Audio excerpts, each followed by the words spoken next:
Iti pido bhagava arahata buddho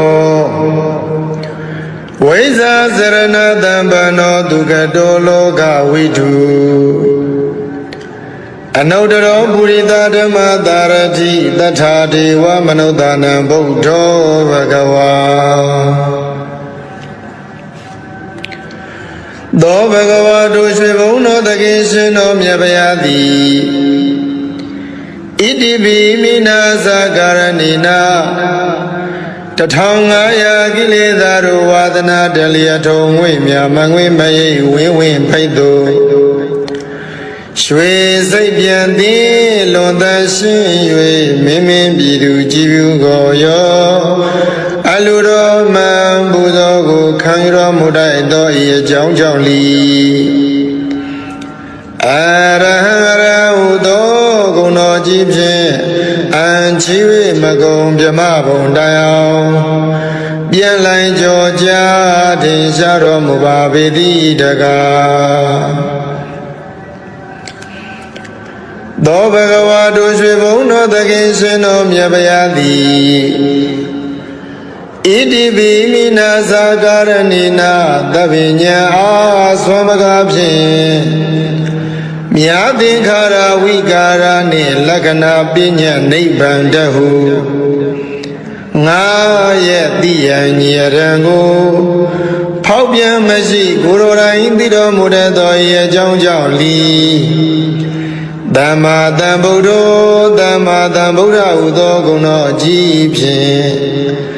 Anchi magong pyama bondayao pyan lai joja Tin sharo mubabidi daga Do bhagava doshe bhuno takeshino myapayati Iti bhimina sakaranina Dhamma shiva namyo abhin Hoda pinya nyavizati Nibbana dhamya yadu Sakayam phin amandindi Ajin sarana sangawani Takwa udum piduno mudo ye jang jang li Vaisa sarana dhambano Vaisa sarana dhammana Udo guno jibshin Anchiwe magong pyama bondayao Pyan lai joja Tin sharo mubabidi daga Do bhagava doshe bhuno takeshino myapayati Iti bhimina sakaranina Dibingara tuchadani Chiroyin mamangin Diri bori mandai Kanwa bayao sekai barami Sompi nyiliya Dongli bhava myatadai Dukha siwa jindo abhin Mai mayu maisa huga samyudasi maganyibe Tadita mazin mabhyashin layata vinyando ya yang yo yue Chwaro mugedo yi jang jang li Dugado dugara hudo guno jibshin Anchiwe magong pyama bondayao Pyan lai joja Tin sharo mubabidi daga Do bhagava doshe bhuno takeshino myapayati Iti bhimina sakaranina Dadoka tathinkara Loka thumbon long song ko Ayong tin swa pai chaga phin Kaung swa gong sin ti mino mudo Iye jang jang li Loka vidhu Do guno jibshin Anchiwe magong pyama bondayao Pyan lai joja Tin sharo mubabidi daga Do bhagava doshe bhuno takeshino myapayati Iti bhimina sakaranina Soma tiyang tadawa mando Chau dalin chau myau dan myau yue Ao ao chagong sin sin song bo Pong pong tin pi asin pi laya Yin ji liang tui sa u soma ro mudato I jang jang li အနုတ္တရောပုရိသဓမ္မတာရတိအနုတ္တရောပုရိသဓမ္မတာရတိဟူသောဂုဏ်တော်ကြီးဖြင့်အံချီမကုံပြမဘုံတရားပြလိုက်ကြောကြားထင်ရှားတော်မူပါပေတိတကားသောဘဂဝါတို့ရွှေဘုံတော်သခင်ရှင်တော်မြတ်ဗျာသည်ဣတိပိမိနာသကာရဏိနာတထဝါဟောကုံသေးကြောသည်ဖောင်းလုံးငေသာနောက်ပါများကိုယေရှာဘိခခန္ဓာရမခေမမြည်ငူထုတ်ကေယူသူထို့ထုတစီခေရင်ပိတိဇာတိဇရမရဏဥကနာရာကျံခီလမရွှေနမ်းမြည်ငူပြည်နေဘုသို့နတ်လူပြမတတ္တဝါကိုကောင်းစွာဆောင်ယူကဲ့တင်တော်မူတတ်သောဤအကြောင်းကြောင့်လီတထာဒေဝမနုဿာနံတထာဒေဝမနုဿာနာဟုသောဂုဏ်တော်ကြီးဖြင့်အံချီမကုံပြမဘုံတရားပြလိုက်ကြောကြားထင်ရှားတော်မူပါပေတိတကားသောဘဂဝါတို့ရွှေဘုံတော်သခင်ရှင်တော်မြတ်ဗျာသည်ဣတိပိမိနာသကာရဏိနာဒုက္ခသမုဒယနိရောဓနှင့်မဂ္ဂမိသာလေးသစ္စာကိုဥစွာပိုင်ပိုင်သိမြင်နိုင်၍သုံးဆိုင်ဝိနည်းများဘုရားကိုမသွေအတူသိစေတော်မူနိုင်သောဤအကြောင်းကြောင့်လီဗုဒ္ဓဟူသောဂုဏ်တော်ကြီးဖြင့်အံချီမကုံပြမဘုံတရားပြန်လိုက်ကြောကြားထင်ရှားတော်မူပါပေတိတကားသောဘဂဝါတို့ရွှေဘုံတော်သခင်ရှင်တော်မြတ်ဗျာသည်ဣတိပိမိနာသကာရဏိနာအနုမြူသဘွယ်ပြောက်ွယ်သိမ့်မွေမမြင်တွေ့အောင်ရုပ်ဆောင်ဖန်ဆင်းနိုင်သောအနိမာဘုံတော်စေရလားကောင်းငင်ပြား၌ပေါ်ပါလေမြန်စံပြန်ကြွားသွားနိုင်သောလင်္ကိမာဘုံတော်ကိုယ်တော်တန်တန်ဘုံအတိုင်းညာမနိုင်အဘူးကြီးမားလေအောင်ရုပ်ဆောင်ဖန်ဆင်းနိုင်သောမဟိမာဘုံတော်စီတာကွယ်ကမရှိပါပဲလူရတိုင်းပေါင်းတက္ကနာလောက်ဖြင့်ကြွားရောက်နိုင်သောပတ္တိဘုံတော်အစင်အတန်တန်ဘုံသံတန်ကိုစီမံဖန်တီးတက္ကနာရီဖြင့်ပြီးစီးနိုင်သောဘာဂမဘုံတော်ကိုယ်တော်မြတ်၏စိတ်ဓာတ်တော်မှာစာဝိမကျွင်းလူနာမင်းကိုပိုင်နှင့်အုပ်စုလွမ်းမိုးနိုင်သောဣတိတာဘုံတော်သမ္မာပစ္စာပဉ္ဉံကိုဝိဇ္ဇံလောကတက္ကနာချင်းပိုင်ဝင်စားနိုင်သောဝတိတာဘုံတော်ကိစ္စတကူပြုစုတော်မင်းပြီးဆုံးခြင်းသောသောလျမသွေပြီးဆုံးစေနိုင်သောယထကာမဝတိကဘုံတော်ရှိဘောအပြာဤသောအဖြင့်ထင်ရှားလေပြီဣတရိယဘုံတော်ကိလေသာယံပေပြန်လံဖို့ကိလေသာယံပေဖြတ်လံဖို့နိဗ္ဗာန်ဖို့မှကိုကြပြလောကုတ္တရာတရားတည်ဟူသောဓမ္မဘုံတော်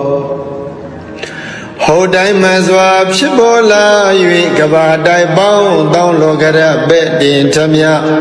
နတ်သတရင်ကြော်စိုးခြင်းဟူသောယတဘုံတော်ရွှေမျက်နှာတော်လက်ချေတော်မှာစာ၍မကျွင်ပင်လုံးဝင်သည်ဗမ်းမီအနီကျက်တိမင်္ဂလာစုဝေးကဖြင့်လွန်စွာတင့်တယ်တပ်ပေတော်မူသောတိရီဘုံတော်အလိုတော်အတိုင်းတောင်းတတိုင်းပင်မစွမ်းမတော်ပြီးစီရသည့်ကာမဘုံတော်တလောကလုံးညွယုံကိုးစားအားထားဖို့ရာလွန်စွာကြိုးကုပ်အားထုတ်တော်မူသောပယတ္တဘုံတော်ဤ၆ဘောကုံဘုံတော်ဟုန်နှင့်ပြည့်စုံတော်မူသောဤအကြောင်းကြောင့်လီဘဂဝါဟုသောဂုဏ်တော်ကြီးဖြင့်အံ့ချီ၍မကုံပြမဘုံတိုင်အောင် ပြန်လည်ကြောကြထင်ရှားတော်မူပါပေတိတကားဧဝံနဝိကုဏေလောကံမိကိတ္တိဗျာပိတံအာတုလံဓမ္မယာဇာနဝန္ဒမိတိဟိတာတရံ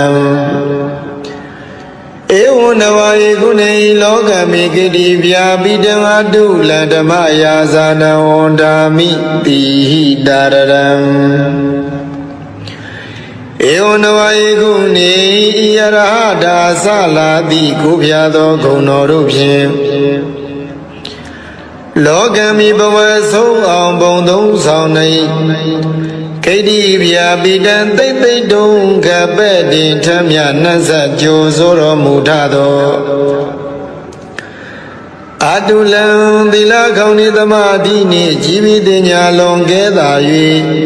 ပြိုင်လာနိုင်သူအတူလီရှိတော်မမူထသော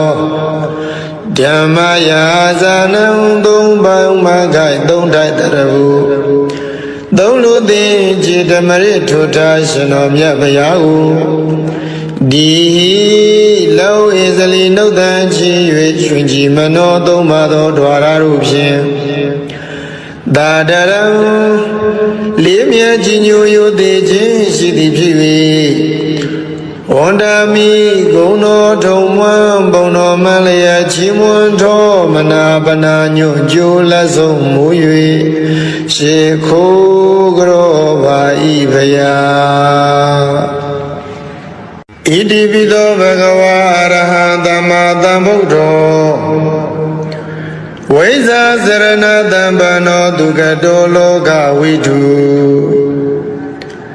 အနုတ္တရောပုရိသဓမ္မတာရတိတထာဒေဝမနုဿာနံဗုဒ္ဓောဘဂဝါ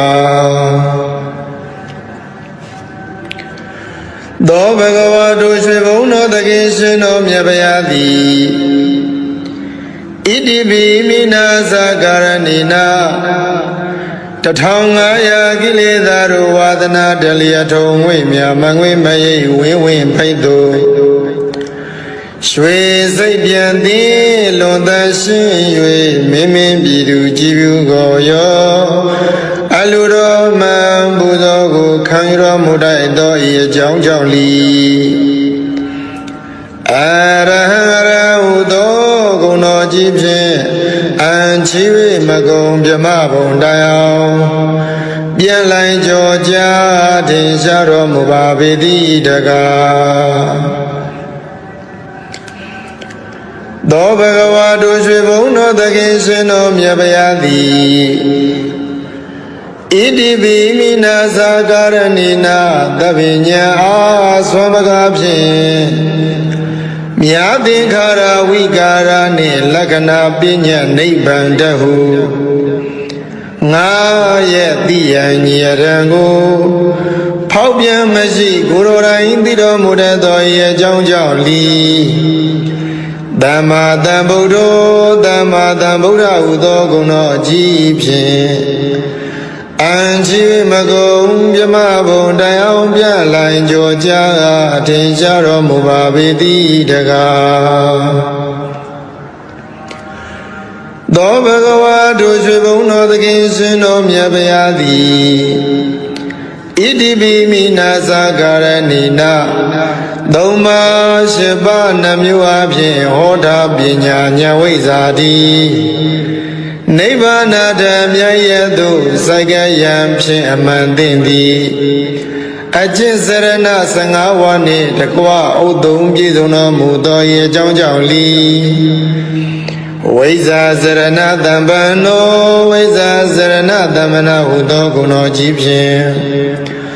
အံချီမကုံမြမဘုံတိုင်အောင်ပြန့်လိုင်းကြောကြအထင်ရှားတော်မူပါပေတိတကား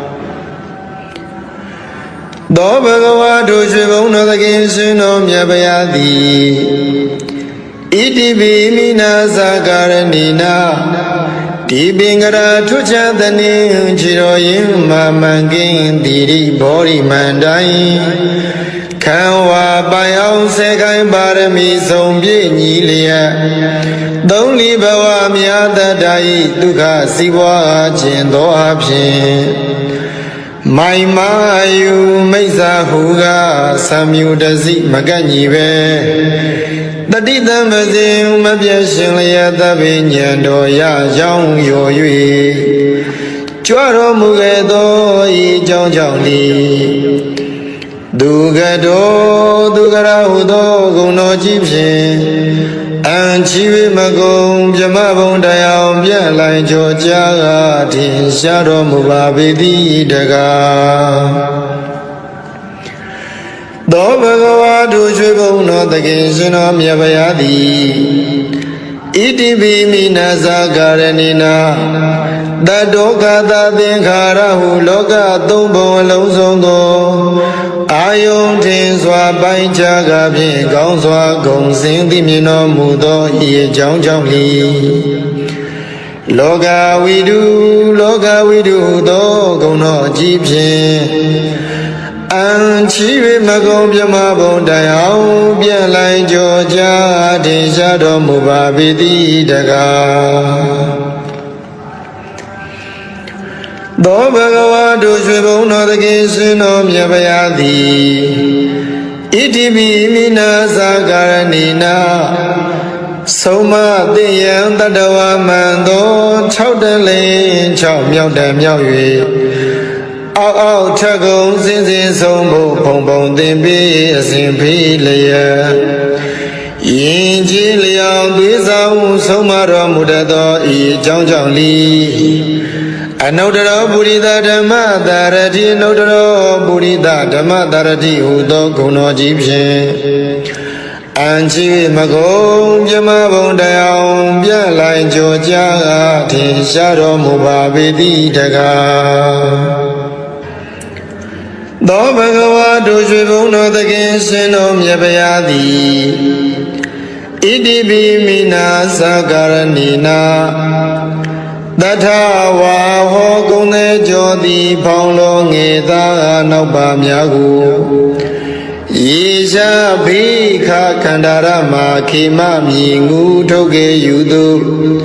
ထိုထုတစီခေယပိတိဇာတိဇရမရဏဟုကန္နာရာကျံခရီးလမရွှေနမ်းမြည်ငူပြည်နေဘုသို့နတ်လူမြမတတ္တဝါကိုကောင်းစွာဆောင်ယူကတည်တော်မူတတ်သောဤအကြောင်းကြောင့်လီ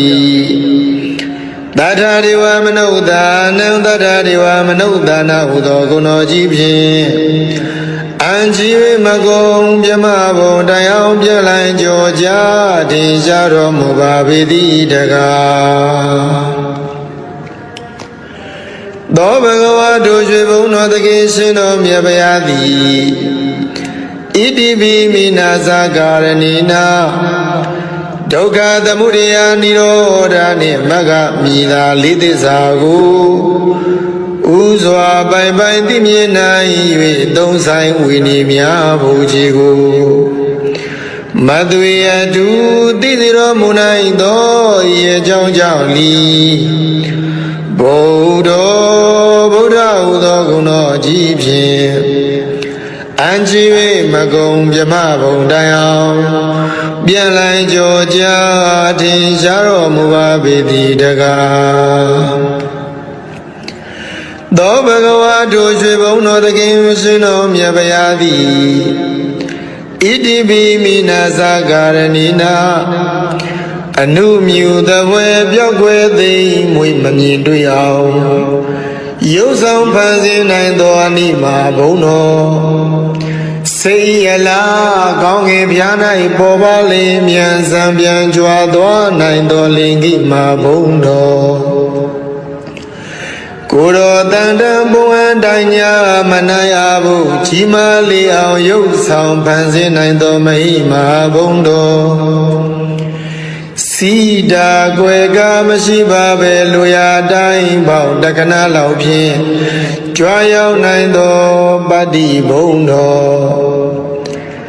အစင်အတန်တန်ဘုံတန်တန်ကိုစီမံဖန်တီးတက္ကနာရီဖြင့်ပြီးစီးနိုင်သောဘာကမ္မဘုံတော်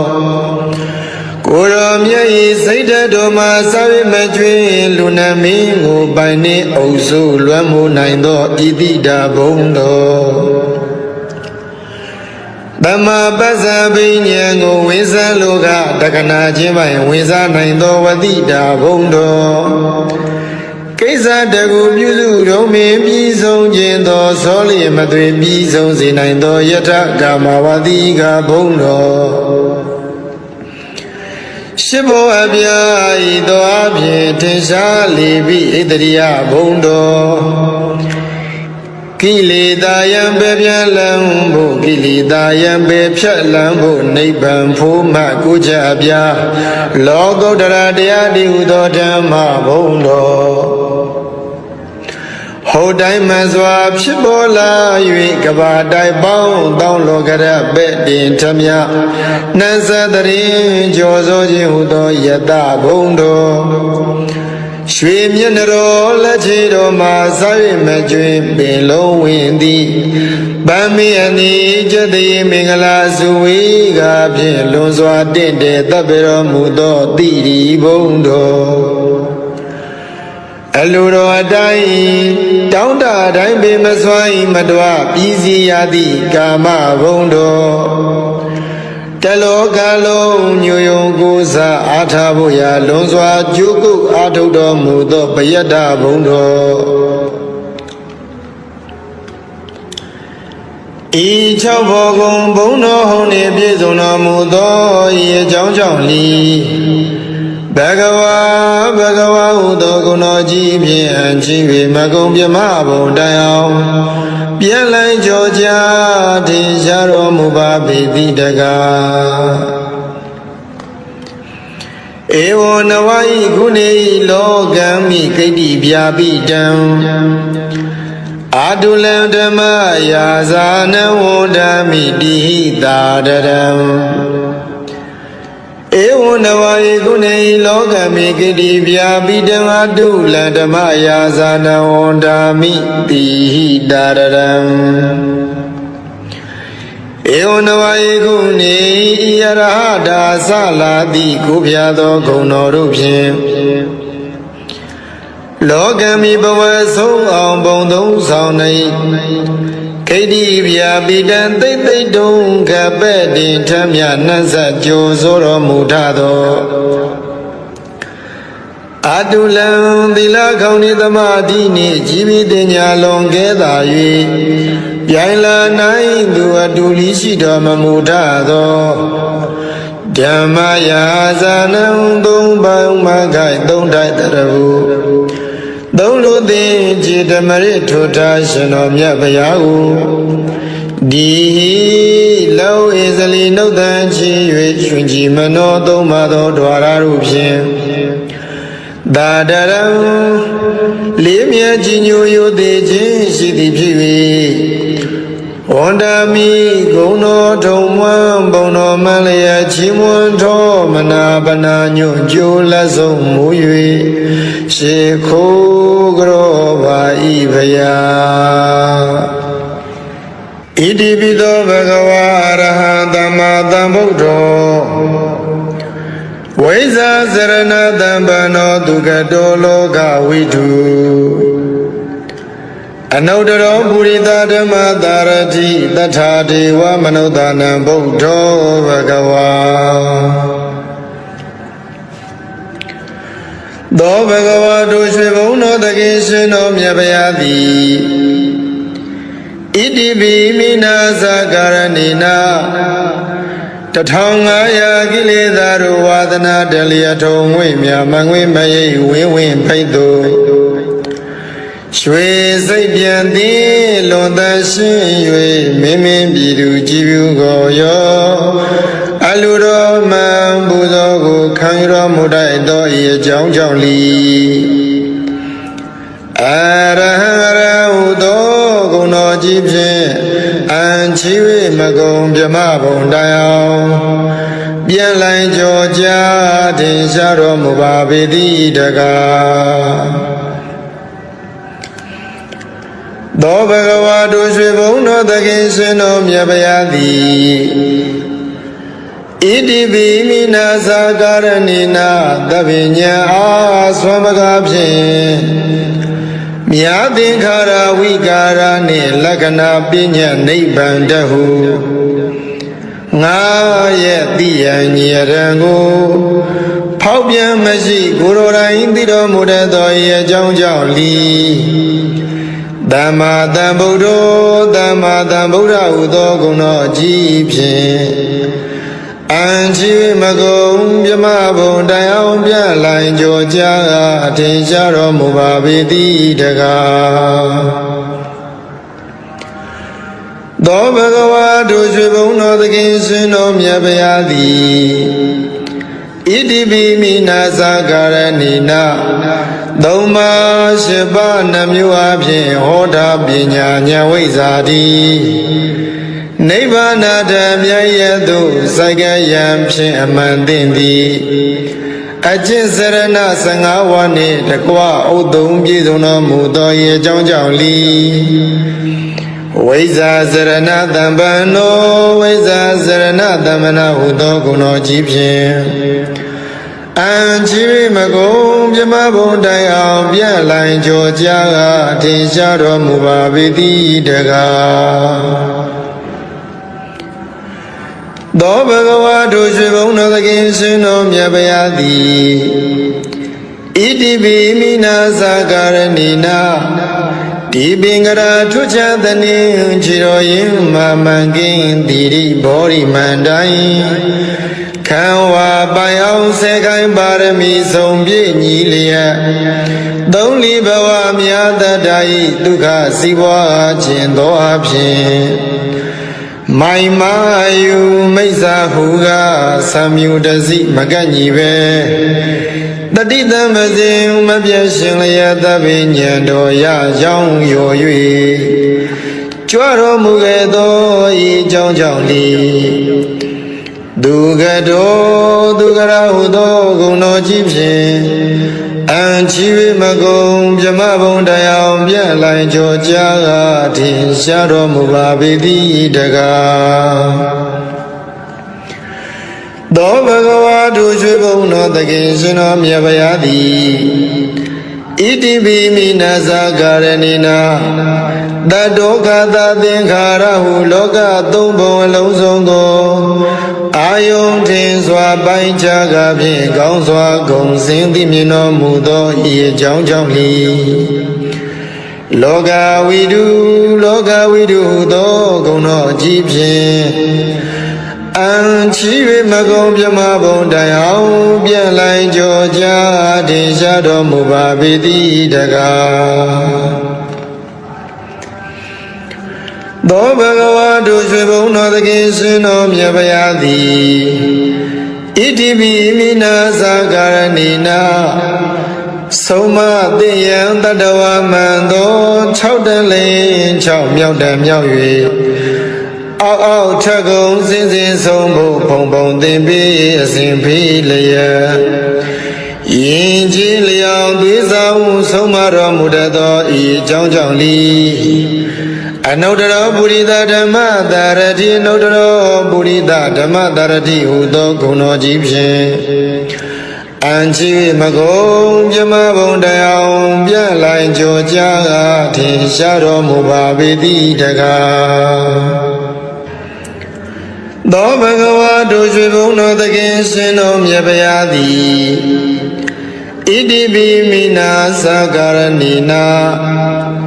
Datha Wa Ho Gone Jodi Paulo Ngeda Naupa Myagu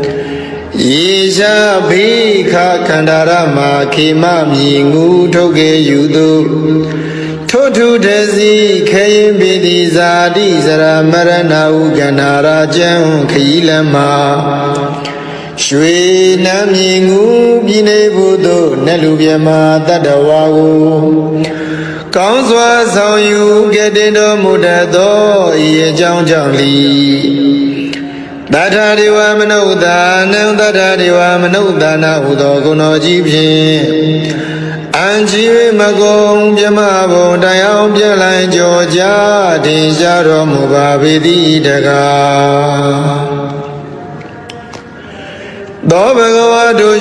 တော်တကယ်ရှင်တော်မြတ်ဗျာသည်ဣတိပိမိနာသကာရဏိနာဒုက္ခသမုဒယနိရောဓနှင့်မဂ္ဂမိသာလေးသစ္စာကိုဥစွာပိုင်ပိုင်သိမြင်နိုင်၍သုံးဆိုင်ဝိနည်းများဘုရားကိုမသွေအတူသိစေတော်မူနိုင်သောဤအကြောင်းကြောင့်လီဗုဒ္ဓဟူသောဂုဏ်တော်ကြီးဖြင့်အံကြည်၍မကုံပြမဘုံတိုင်အောင်ပြန်လိုက်ကြောကြထင်ရှားတော်မူပါပေသည်တကားသောဘဂဝါတို့ရွှေဘုံတော်တကယ်ရှင်တော်မြတ်ဗျာသည်ဣတိပိမိနာသကာရဏိနာအနုမြူသဘွယ်ပြောက်ွယ်သိမ့်မွေမမြင်တွေ့အောင်ရုပ်ဆောင်ဖန်ဆင်းနိုင်သောအနိမာဘုံတော်စေရလားကောင်းငယ်ပြား၌ပေါ်ပါလေမြန်စံပြန်ကြွားသွားနိုင်သောလင်္ကိမာဘုံတော်ကိုယ်တော်တန်တန်ဘုံအတိုင်းညာမနိုင်အားဘူးကြီးမားလေအောင်ရုပ်ဆောင်ဖန်ဆင်းနိုင်သောမဟိမာဘုံတော်စီတာကွယ်ကမရှိပါပဲလူရတိုင်းပေါင်းတက္ကနာလောက်ဖြင့်ကြွားရောက်နိုင်သောပတ္တိဘုံတော်အစင်အတန်တန်ဘုံသဏ္ဍာန်ကိုစီမံဖန်တီးတက္ကနာရီဖြင့်ပြီးစီးနိုင်သောဘာကမ္မဘုံတော်ကိုယ်တော်မြတ်၏စိတ်ဓာတ်တော်မှာစာဝိမကျွင်းလူနာမင်းကိုပိုင်နှင့်အုပ်စုလွမ်းမိုးနိုင်သောဣတိတာဘုံတော်သမ္မာပစ္စာပဉ္ဉံကိုဝိဇ္ဇံလောကတက္ကနာခြင်းပိုင်ဝိဇ္ဇာနိုင်သောဝတိတာဘုံတော်ကိစ္စတကူပြုစုတော်မင်းပြီးဆုံးခြင်းသောဇောလျမသွေပြီးဆုံးစေနိုင်သောယထကာမဝတိကဘုံတော်ရှစ်ဘောအပြာဤသောအဖြင့်ထင်ရှားလေပြီးဣတရိယဘုံတော်ကိလေသာယံပဲပြလံဖို့ကိလေသာယံပဲဖြတ်လံဖို့နိဗ္ဗာန်ဖို့မှကိုကြပြလောကုတ္တရာတရားတည်ဟူသောဓမ္မဘုံတော်ဟောတိုင်းမှစွာဖြစ်ပေါ်လာ၍ကဘာတိုင်ပေါင်းတောင်းလောကရပဲ့တင်ထမြနတ်သတရင်ကြောစိုးခြင်းဟူသောယတဘုံတော်ရွှေမျက်နှတော်လက်ချေတော်မှာစာ၍မကျွင်ပင်လုံးဝင်သည်ဗမ်းမီအနိကျတိမင်္ဂလာစုဝေးကဖြင့်လွန်စွာတင့်တယ်တပ်ပေတော်မူသောတိရိဘုံတော်အလိုတော်အတိုင်း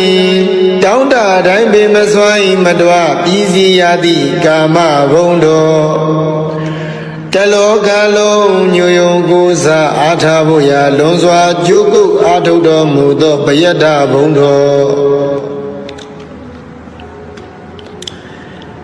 ဤ၆ဘောကုံဘုံတော်ဟုန်နှင့်ပြည့်စုံတော်မူသောဤအကြောင်းကြောင့်လီဘဂဝါဟူသောဂုဏ်တော်ကြီးဖြင့်အချီး၍မကုံပြမဘုံတိုင်အောင်ပြန်လိုက်ကြောကြထင်ရှားတော်မူပါပေသည်တကားဧဝံနဝိခုနေလောကံမိကိတ္တိပြာပိတံအာတုလံဓမ္မယာဇာနဝန္ဒမိတိဟိတာတရံ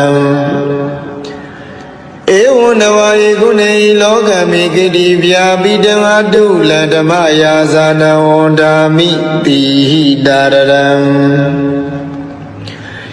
ဧဝံနဝယေကုနေဤယရဟတာသလာတိကိုဖျားသောဂုဏ်တော်တို့ဖြင့်လောကမိဘဝဆုံးအောင်ဘုံသုံးဆောင်နေကိတိဗျာပိတံသိသိတုံကပဲ့တင်ထမြနှံ့ဆက်ကြိုဆိုတော်မူထသောအတုလံသီလကောင်းဤသမာဓိနှင့်ជីဝိတညာလွန်ကဲသာ၍ပြိုင်လာနိုင်သူအတူလီရှိတော်မမူထသောဓမ္မယာဇာနံသုံးပေါင်းမခိုင်သုံးတိုက်တရဟုသုံးလူသည်จิตမရစ်ထွထားရှင်တော်မြတ်ဗျာဟု ဒီလောဧဇလီနှုတ်တန်ချီ၍ရွှင်ကြည်မနောသုံးပါသောဓဝရတို့ဖြင့်သာတရံလေးမြတ်ကြီးညိုယိုသေးခြင်းရှိသည်ဖြစ်၍ဝန္ဒမီဂုံတော်ထုံမွန်းဘုံတော်မလျက်ချီးမွမ်းတော်မနာပနာညွတ်ကြိုးလက်ဆုံးမူ၍ရှေခိုးကြောပါဤဖယာဣတိပိသောဘဂဝါအရဟံသမ္မာသမ္ဗုဒ္ဓောဝိဇာစရဏတံပနောဒုက္ခတောလောကဝိတုအနုတ္တရောပုရိသဓမ္မတာရတိတထာဒေဝမနုဿာနံဗုဒ္ဓောဘဂဝါသောဘဂဝါတို့ရွှေဘုံတော်တခင်ရှင်တော်မြတ်ဗျာသည်ဣတိပိမိနာသကာရဏိနာ1500ကိလေသာတို့ဝါဒနာတလျက်ထုံငွေ့မြမငွေမရိပ်ဝင်းဝင်းဖိတ်သူရွှေစိတ်ပြန်သည်လွန်သရှင်း၍မင်းမင်းပြည်သူကြည်ပြုကိုရောအလူတော်မှန်ပူဇော်ကိုခံရတော်မူတတ်သောဤအကြောင်းကြောင့်လီအရဟံရဟုသောဂုဏ်တော်ကြီးဖြင့်အံချီ၍မကုံပြမဘုံတိုင်အောင်ပြန်လိုက်ကြောကြထင်ရှားတော်မူပါပေသည်တကားသောဘဂဝါတို့ရွှေဘုံတော်သခင်ရှင်တော်မြတ်ဗျာသည်ဣတိပိမိနာသကာရဏိနာသဗ္ဗညံအားဆွမ်းပကားဖြင့်မြာသင်္ခါရဝိကာရနှင့်လက္ခဏာပညာနိဗ္ဗာန်တဟုငါရဲ့တိယံညရံကိုဖောက်ပြန်မရှိကိုယ်တော်တိုင်သိတော်မူတတ်သောဤအကြောင်းကြောင့်လီသမ္မာသမ္ဗုဒ္ဓောသမ္မာသမ္ဗုဒ္ဓဟုသောဂုဏ်တော်အကြီးဖြင့်အံချီမကုံပြမဘုံတိုင်အောင်ပြလိုက်ကြောကြအထင်ရှားတော်မူပါပေသည်တကားသောဘဂဝါတို့ရွှေဘုံတော်သခင်ရှင်တော်မြတ်ဗျာသည်ဣတိပိမိနာသကာရဏိနာသုံးပါးရှိပါးနှမျိုးအဖြင့်ဟောတာပညာဉာဏ်ဝိဇ္ဇာတိနိဗ္ဗာန်တမြတ်ရဲ့သို့စိုက်ကယံဖြင့်အမှန်သိသည်အကျင့်စရဏ15ဝါးနှင့်တကွဥသုံးပြည့်စုံတော်မူသော၏အကြောင်းကြောင့်လီဝိဇ္ဇာစရဏတံပံနောဝိဇ္ဇာစရဏတမနာဟုသောဂုဏ်တော်ကြီးဖြင့်အံချီမကုံပြမဘုံတိုင်အောင်ပြလိုက်ကြောကြအထင်ရှားတော်မူပါပေသည်တကားသောဘဂဝါတို့ရွှေဘုံတော်သခင်ရှင်တော်မြတ်ဗျာသည်ဣတိပိမိနာသကာရဏိနာဒီပင်ကရာထွချသနေခြေတော်ရင်မမှန်ကင်းတိရိဘောရိမန္တိုင်ခံဝါပိုင်အောင်ဆဲခိုင်းပါရမီဆုံးပြည့်ညီလျက်သုံးလီဘဝမြတ်တတ္တဤဒုက္ခစီးပွားခြင်းသောအဖြစ်မိုင်မာယူမိစ္ဆာဟုကသံမြူတစီမကန့်ညီပဲတတိတမစင်မပြည့်ရှင်လျက်သဗ္ဗညံတော်ရကြောင်းရော၍ကြွတော်မူခဲ့သောဤကြောင်းကြောင့်လီဒုက္ခတောဒုက္ခရဟုသောဂုဏ်တော်ကြီးဖြင့်အံချီမကုံပြမဘုံတရားပြန့်လိုက်ကြောကြထင်ရှားတော်မူပါပေသည်တကားသောဘဂဝါတို့ရွှေဘုံတော်သခင်ရှင်တော်မြတ်ဗျာသည်ဣတိပိမိနာသကာရဏိနာတတောကသသင်္ခါရဟုလောကသုံးဘုံအလုံးစုံကိုအာယုန်ထင်စွာပိုင်းခြားကဖြင့်ကောင်းစွာဂုံစင်သိမြင်တော်မူသောဤအကြောင်းကြောင့်လီလောကဝိတုသောဂုဏ်တော်အကြီးဖြင့်အံချီ၍မကုံပြမဘုံတိုင်အောင်ပြန်လိုက်ကြောကြထင်ရှားတော်မူပါပေသည်တကား သောဘဂဝါတို့ရွှေဘုံတော်သခင်ရှင်တော်မြတ်ဗျာသည်ဣတိပိမိနာသကာရဏိနာဆုံးမသိယံတတဝမံသော6တလင်း6မြောက်တံမြောက်၍အောက်အောက်ထက်ကုန်စင်စင်ဆုံးဖို့ဘုံဘုံသင်ပြီးအစဉ်ဖိလျက်ယင်ကြီးလျောင်သွေးဆောင်ဆုံးမတော်မူတတ်သောဤအကြောင်းကြောင့်လီအနုတ္တရောပုရိသဓမ္မတာရတိအနုတ္တရောပုရိသဓမ္မတာရတိဟူသောဂုဏ်တော်ကြီးဖြင့်အံချီမကုံပြမဘုံတရားပြလိုက်ကြောကြားကထင်ရှားတော်မူပါပေသည်တကားသောဘဂဝါတို့ရွှေဘုံတော်သခင်ရှင်တော်မြတ်ဗျာသည်ဣတိပိမိနာသကာရဏိနာတထဝါဟောကုံသေးကြောသည်ဖောင်းလောငေသာနောက်ပါများကိုယေရှာဘိခခန္ဓာရမခေမမြည်ငူထုတ်ကေယူသူထိုထုတစီခေရင်ပိတိဇာတိဇရာမရဏဟုကန္နာရာကျံခီလမရွှေနမ်းမြည်ငူပြည်နေဘုသို့နတ်လူမြမတတ္တဝါကိုကောင်းစွာဆောင်ယူကဲ့တင်တော်မူတတ်သောဤအကြောင်းကြောင့်လီတထာဒေဝမနုဿာနံတထာဒေဝမနုဿာနာဟုသောဂုဏ်တော်ကြီးဖြင့်အံချီမကုံပြမဘုံတရားပြလိုက်ကြောကြားတင်ရှားတော်မူပါပေသည်တကားသောဘဂဝါတို့ရွှေဘုံတော်သခင်ရှင်တော်မြတ်ဗျာသည်ဣတိပိမိနာသကာရဏိနာဒုက္ခသမုဒယနိရောဓနှင့်မဂ္ဂမိသာလေးသစ္စာကိုဥစွာပိုင်ပိုင်သိမြင်နိုင်၍သုံးဆိုင်ဝိနည်းများဘုရားကိုမသွေအတူသိစေတော်မူနိုင်သောဤအကြောင်းကြောင့်လီဗုဒ္ဓဗုဒ္ဓဟူသောဂုဏ်တော်ကြီးဖြင့်အံချီ၍မကုံပြမဘုံတိုင်အောင်ပြန်လိုက်ကြောကြားထင်ရှားတော်မူပါပေသည်တကားသောဘဂဝါတို့ရွှေဘုံတော်သခင်ရှင်တော်မြတ်ဗျာသည်ဣတိပိမိနာသကာရဏိနာအနုမြူသဘွယ်ပြောက်ွယ်သိမ့်မွေမမြင်တွေ့အောင်ရုပ်ဆောင်ဖန်ဆင်းနိုင်သောအနိမာဘုံတော်စိတ်ရလားကောင်းငယ်ပြား၌ပေါ်ပါလေမြန်စံပြန်ကြွားသွားနိုင်သောလင်္ကိမာဘုံတော်ကိုယ်တော်တန်တံဘဝတိုင်းညာမနာရဘူးကြီးမားလေအောင်ရုပ်ဆောင်ဖန်ဆင်းနိုင်သောမဟိမာဘုံတော်စီတာကွယ်ကမရှိပါပဲလူရတိုင်းပေါတက္ကနာလောက်ဖြင့်ကြွားရောက်နိုင်သောပတ္တိဘုံတော်အစင်အတန်တန်ဘုံသာတန်ကိုစီမံဖန်တီးတက္ကနာရီဖြင့်ပြီးစီးနိုင်သောဘာကမ္မဘုံတော်ကိုယ်တော်မြတ်၏စိတ်ဓာတ်တော်မှာစာဝိမကျွင်းလူနာမင်းကိုပိုင်နှင့်အုပ်စုလွမ်းမိုးနိုင်သောဣတိတာဘုံတော်သမ္မာပစ္စာပဉ္ဉံကိုဝိဇ္ဇာလောကတက္ကနာချင်းပိုင်ဝိဇ္ဇာနိုင်သောဝတိတာဘုံတော်ကိစ္စတကူပြုစုတော်မင်းပြီးဆုံးခြင်းသောဇောလျမသွေပြီးဆုံးစေနိုင်သောယထကာမဝတိကဘုံတော်ရှိဘောအပြာ